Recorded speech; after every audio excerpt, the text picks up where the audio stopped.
Salut Sébastien Labbé, vous êtes bien sur la chaîne Lab TV. On se retrouve pour une nouvelle vidéo de la série Apprendre, comprendre.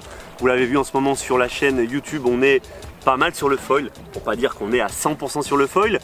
Pétole oblige d'un côté et puis nouvelle passion naissante de l'autre, ce qui fait qu'effectivement le foil est devenu récurrent sur la chaîne. On m'a dit tu vas voir le foil, c'est pour les jours où il n'y a pas beaucoup de vent. Bah il n'y a pas beaucoup de vent, on va essayer ça.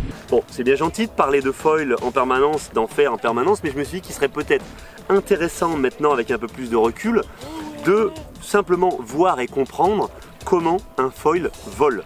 Oui, parce que voilà, c'est bien, on veut le faire sortir de l'eau, on est donc là, je suis en train de vous parler d'équilibre, etc. Mais en fait, qu'est-ce qui fait qu'un foil vole et quels sont les principes qui vont faire que le foil sort de l'eau? Regardez! Regardez! Je vole! Ah!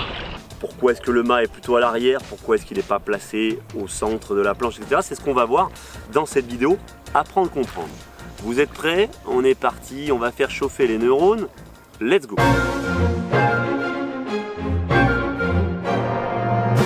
Pour comprendre comment un foil fonctionne, il faut s'intéresser à ce qui se passe sous la planche.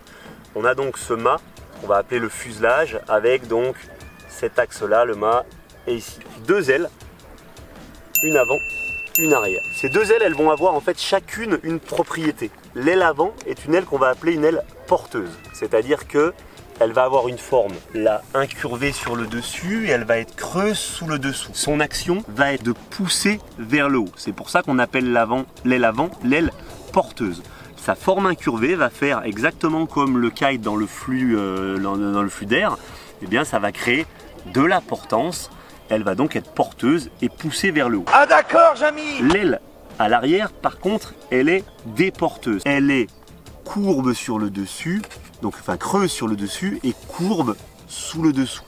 Elle est donc déporteuse, c'est-à-dire qu'au lieu de pousser vers le haut, elle va pousser vers le bas.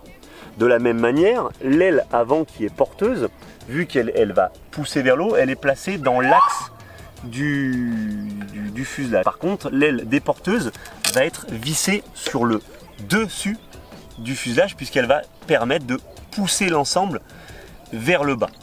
Ce qui permet donc de tenir en équilibre sur le foil.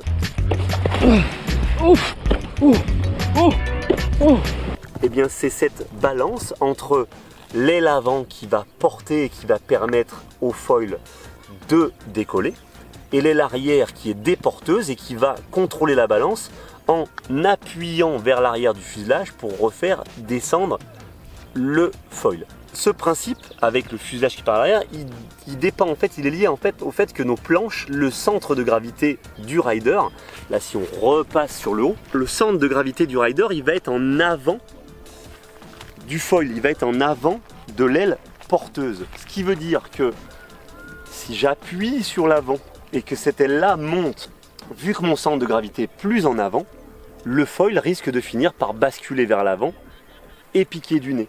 C'est donc grâce à l'aile déporteuse à l'arrière que l'équilibre va être maintenu. D'où le fait que l'aile déporteuse soit plus en arrière sur le fuselage et d'où le fait qu'elle soit en général moins importante en termes de volume que l'aile avant. Si on avait un centre de gravité si on avait quelque chose qui était plus au centre de la planche, on pourrait avoir une aile déporteuse moins importante, mais on serait beaucoup moins performant et ça serait beaucoup plus difficile en termes d'équilibre.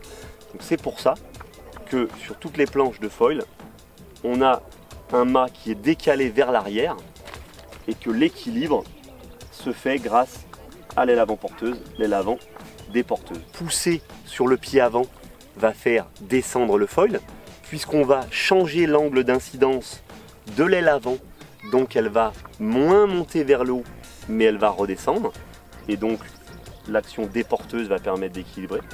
Mais par contre, quand on va pousser sur le pied arrière, on va ouvrir l'angle de notre aile porteuse qui a le profil d'un kite, qui a le profil d'une aile d'avion et donc on va faire monter le kite, la planche de kite vers le haut. Voilà, j'espère que je vous ai appris quelque chose dans cette vidéo. Si ce n'est pas le cas, écoutez, c'est que vous êtes très calé et c'est tant mieux. Si c'était le cas, eh bien j'en suis ravi, je suis ravi de vous avoir appris quelque chose dans cette vidéo. Je vous dis à très bientôt pour une nouvelle vidéo. Moi je vais continuer à profiter de cette fin de journée au lac du Monténard, avant-dernier jour sur ce lac de montagne et son thermique. Retour à 7 et la pétole actuelle d'ici demain soir. Bref, comme on dit, on se prend pas la tête, on en profite parce que life is a beach. A très bientôt, ciao, bye bye.